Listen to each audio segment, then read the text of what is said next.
এই গরমে ঘরে থাকা ২টি উপকরণ দিয়েই সহজে তৈরি করে নিতে পারেন আইসক্রিম। প্রথমে একটি প্যান বসিয়ে তাতে ২ টেবিল চামচ চিনি দিয়ে দেব। চিনিটাকে আমি প্রথমে ক্যারামেল তৈরি করে নেব। ক্যারামেল তৈরি করার সময় সবসময় সাবধান থাকতে হবে, কারণ ক্যারামেলটা যদি পুড়ে যায় তাহলে সমস্ত আইসক্রিমটা তেতো হয়ে যাবে।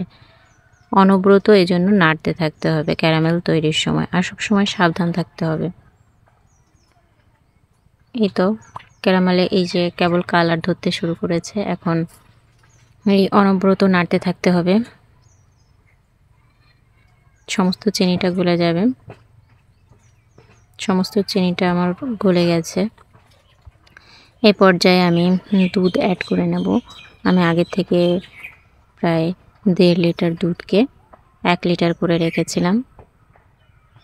এখন আমি দুধটা দিয়ে দেব। এই পর্যায়ে যে নিচে কিছুটা লেগে যেতে পারে, কিন্তু ভয় পাওয়া যাবে না। এখানে ভালো করে মিশিয়ে নিতে হবে।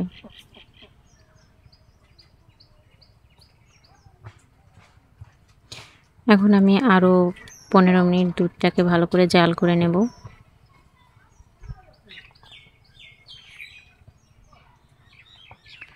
এখন আমি একটা এলাচের মুখ একটু থেতো করে এলাচটা দিয়ে দেব। এতে আইসক্রিমে একটা সুন্দর স্মেল পাওয়া যাবে।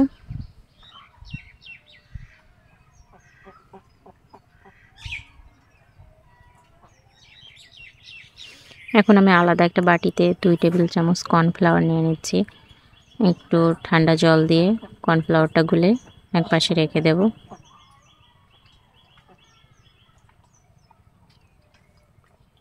দেখেন আমার দুধটা আমি প্রায় 15-20 মিনিট ধরে একদম আঁচ অল্প করে দিয়ে রেখে দিয়েছিলাম। দুধটা অনেকটা গাঢ় হয়ে গেছে। এখন কর্নফ্লাওয়ারটা দিয়ে দিচ্ছি।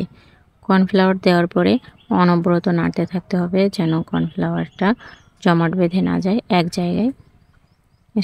সমস্ত দুধের সাথে ভালো করে মিশিয়ে নিচ্ছি। কর্নফ্লাওয়ার দেওয়ার পরে এটা অনেকটা থিক হয়ে গেছে। এই পর্যায়ে আপনি একটু চিনিটা চেক করে দেখতে পারেন। পরে আমি আরও আস্তে আস্তে করে আঁচ দিয়ে আরও কিছুক্ষণ জ্বালিয়ে নিয়েছিলাম।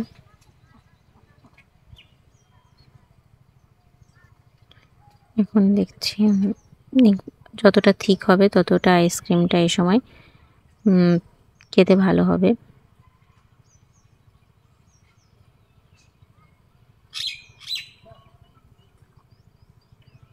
অনেকটাই ঠিক হয়ে গেছে। আমি চুলার জালটা বন্ধ করে দেব এবং ঠান্ডা হয়ে গেলে তারপরে একটা মোল্ডে নামিয়ে নিচ্ছিলাম।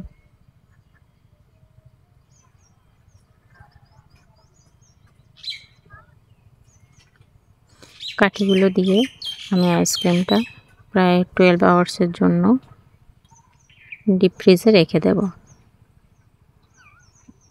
এই তো চলে আসছি প্রায় 12 ঘন্টা পরে। আইসক্রিমটা নামিয়ে নিচ্ছি। আইসক্রিমটা একটু বেশি গলে গেছে, কিন্তু খেতে অসম্ভব মজাদার হয়েছিল। আপনারা বাচ্চাদেরকে এভাবে বানিয়ে দেবেন।